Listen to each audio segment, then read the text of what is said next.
Today, if you apply for land anywhere in this country, you won't get it. Because, ladies and gentlemen, all the land has been sold off to prospectors by the very same people that we elected to be the caretakers. Every color that you see here denotes the new owner. The only free pieces are the ones in white. Here, here, and here. Diagnosis: the West, China, India are recolonizing us through economic imperialism. Now, it starts with economic saboteurs who offer our governments grandiose development projects and loans through the aid agencies, the IMF, the World Bank, blah, blah, blah, blah, blah.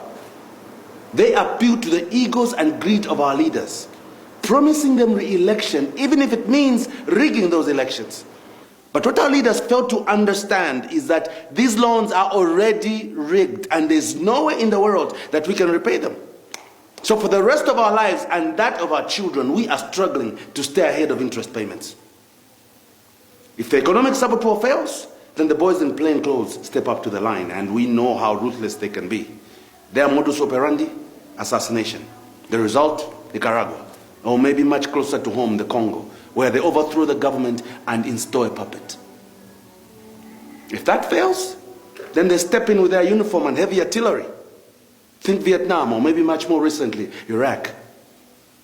Make no mistake about it, we are at war. But this is not a war that is fought with guns or nuclear weapons. China just exports cheap laborers into our country, and they kill our people with their mediocre safety standards. They force our people to work without the proper safety equipment. They disgorge poison into our rivers.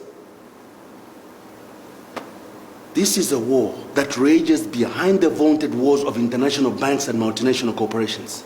They came in quietly, innocently as investors. But unless my English is wrong, an investor is one that comes into an area and leaves it better than it was before he came. But the kind of investors we have, when they pack their bags, we are poorer than we were before they came in. And unfortunately, we cannot redress these wrongs in the courts of law because these people have got binding contracts with our government. But we're not going to stand by and watch our country being raped. It is an insult that we are getting 0.3% royalties on our minerals. And these people are not even paying any tax on these revenues. You know why? They are selling to buyers outside the country. And that money is deposited directly into their foreign accounts. If this trend continues, in 30, 40 years from now, we will have nothing. Our social sector is not working. Zambia has some of the best mineral deposits in the world. And yet, look, everywhere people are starving.